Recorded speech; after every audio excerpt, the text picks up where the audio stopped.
High, প্রতি রবিবারে আমাদের বাড়িতে একটু স্পেশাল রান্না, একটু ভালো মন্দ রান্না টান্না হয়। তো মা আজকের রবিবারের স্পেশাল রান্নার আয়োজন করছে। মা আজকে কি রান্না করবা? কি রান্না করবো সেটা অনেক বড় গল্প। রবিবারে সাধারণত বেশিরভাগই ওর বাবা বাজার করে দেয়, মাঝে মাঝে আমরাও যাই। তো আজকে রবিবারে ওর বাবা বাজারে গেছে, একটু তরতাজা মাছ আনবে বলে মাছের দোকানে গেছে। আর রবিবারে তরতাজা মাছ পাওয়া যায়, বেশি পাওয়া যায়। আমি তো সবসময় বলি রবিবারের বাজারে তরতাজা মাছটা বেশি পাওয়া যায়। তো আজকে বাজারে গিয়ে মাছের দোকানে গেছে, ওখান থেকে আনবে ট্যাংরা মাছ। ট্যাংরা মাছ 300 টাকা পোয়া। ওখান থেকে আমাকে ফোন করছে, অর্চ ট্যাংরা মাছ নাই আনলাম, আর 50 টাকা বলে হাফ কেজি খাসির মাংস নিয়ে আসি।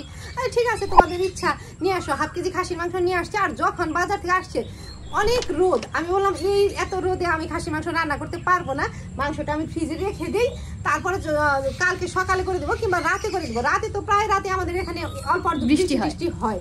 তো এখন এই যে এখন বাজে 3টা, আকাশটা মেঘলা হয়ে গেছে, একটু আগে বৃষ্টিও হলো, মনে হয় হালকা বৃষ্টিটা নামবে। আমি মাংসটা বের করে নিয়ে আসছি, ডিপে মাংসটা রাখছি, মাংসটা জমেও নাই, আর ভালোই হয়েছে। তাছাড়াও আমি রাতেই রান্না করতাম, ওর বাবাই খাইতে চাইছে, রাতে এসে যেন একদম তরতাজা আমাদের সাথে একসাথে খেতে পারে। তো যে আজকে মাংসই রান্না করবো।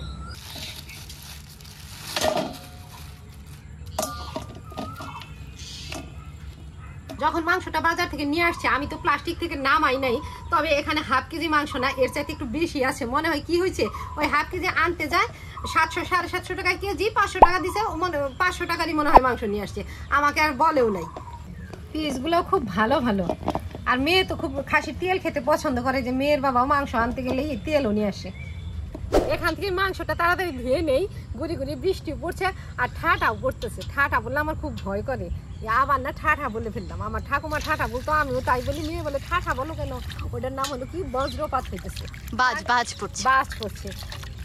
কি বাজ পড়ছে বলবো, আমরা ঠাঠা বলে বলে অভ্যাস।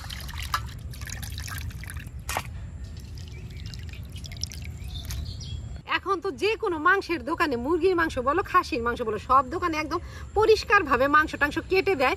কারণ বিক্রেতা তো অনেক, একদম প্রতিযোগিতা, ভালোভাবে সার্ভিস দিলেই তো আমরা তার পরের দিন সেই দোকানে যাব। তবে খাসির মাংস যত পরিষ্কার করে কাটুক না কেন, আনার পরে ওই 2-1টা লোম থাকেই, ওগুলো ভালোভাবে বেছে নিতে হয়।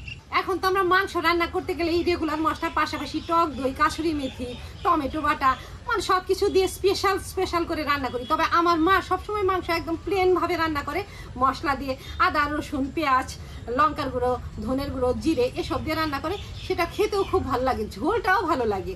আর আমরা এতভাবে রান্না করি, মনে হয় সেই স্বাদটাই যেন মুখে লেগে আছে। তো আমি এখানে আজকে মাংসতে যে সব মশলা দিব সেগুলো পরিষ্কার করে নিচ্ছি। আদা পেঁয়াজ রসুন কাঁচা লঙ্কা এগুলো এখন কিছু কেটে বেটে নেব। ফোড়নের পেঁয়াজগুলো পলে নেই। উনুন জ্বালিয়ে কড়াইটা বসিয়ে দিয়েছি, কড়াইতে তেলও দিয়েছি, তেল প্রায় গরম হয়ে এসেছে। এই যে এদিকে বৃষ্টিও নেমে গেছে, ফোটা বৃষ্টি পড়ছে, যদিও গরম আছে, হয়তো এর সাথে বেশি বৃষ্টি নামতে পারে। এখন ফোড়নে তেজপাতা শুকনো লঙ্কা দিয়ে গরম মশলা দিয়ে দিই। ফোড়নের পেঁয়াজগুলো ভাজা হতে থাক, এদিকে আমি মাংসটা তাড়াতাড়ি মেখে নিই। মাংস তো মাখি নাই, ওই ধুয়ে নিয়ে এসে রেখে দিয়েছি, এখন মাংস মেখে নেব। মাংসের উপরে হলুদ লঙ্কা ধনে করে দিচ্ছি। এখন বাটা মশলা দিব, আদা রসুন পেঁয়াজ বাটা এগুলো দিয়ে, আর পাকা লঙ্কাও বেটে নিচ্ছি, এগুলো দিয়ে এখন ভালোভাবে হাতে মেখে নেব।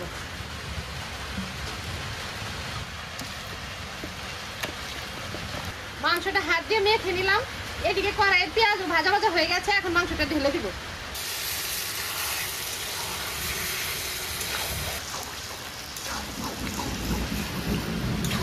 আজকে তো মাংস মেখে আর একটু সময় দিলাম না, তখনই কড়াইতে ঢেলে দিলাম। যদিও মানে প্রতিদিন মাংস রান্না করার সময় দেখা যায় মশলা দিয়ে মেখে টেকে আধা ঘন্টা 1 ঘন্টা রেখে দিই।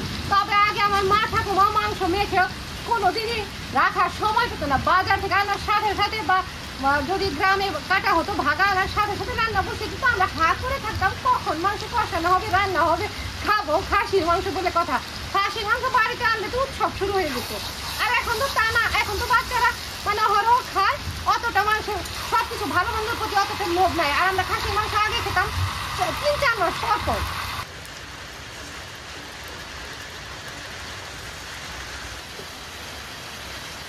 অন্যান্য সবকিছু দেয় আর না দেয়, মাংসটা তো আর টক দই দিয়ে মাখলাম না। তবে যে কোনো তরকারিতে আমাকে টমেটো দিতেই হবে। টমেটো দেওয়া তরকারি ঝোল খেতে আমার খুব পছন্দ করে, একটু টক হয় আর ঝোলটাও ঘন হয়, খুব ভালোবাসে। ভাত খাওয়ার পরেও একটু ঝোল নিয়ে চেটে খায়। কিছু পেঁয়াজও কেটে নিলাম। ফোড়নের উপরে মশলা মাখানো মাংস ঢেলে দিয়ে বেশ কিছুক্ষণ সময় কষিয়ে নিলাম। এখন ঝোলের জন্য অল্প জল দিব, আজকে তেমন ঝোল রাখবো না, একটু কষা কষাই করবো, একটু ভালোভাবে সেদ্ধ হওয়ার জন্য অল্প জলই দেবো। আমার মা ঠাকুমা খাসির মাংস রান্না করলে বড় বড় বাঁশ কাঠ ধরে দিত, আর মা বলতো কি খাসির মাংস রান্নাতে এমন জাল দিতে হয়, ওই যে ধান সেদ্ধ করতে যেমন জাল দিতে হয় তেমন জাল করে খাসির মাংস রান্না করতে হয়। আমিও একদম শুকনা শুকনা লাকড়ি ধরে দিছি, আর ভালোভাবে জালও জ্বলছে খুব। এলাচ দারচিনি বেটে নামালাম, এটাও তরকারিতে দেবো, আর এটা দেওয়ার আগে ভাজা জিরে গুঁড়ো ছিটিয়ে দেবো। এখানে ভাজা জিরে গুঁড়ো নিচ্ছি, আর এখানে তো গরম মশলা বেটে নামাইছি, এখন ওটা দিয়ে দিব।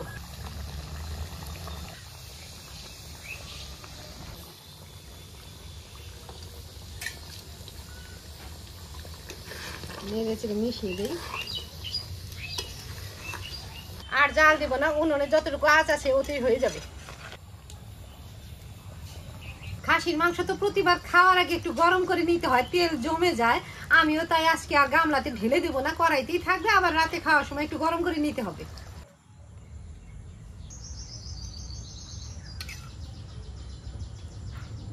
মা আজকে রান্না করলো বৃষ্টি বৃষ্টি পরিবেশে মাটন কষা, আর এখন তো আমাদের রাতের খাবারও সময় হয়নি, আর দুপুরের খাবার খাওয়া হয়ে গেছে।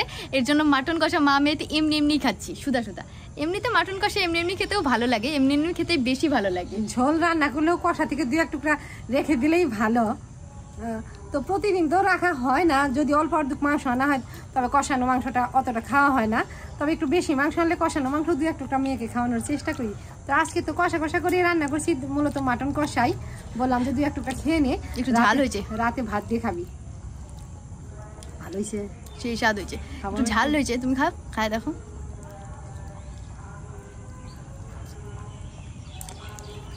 আবার কে যেন যায় রাস্তায় যেতে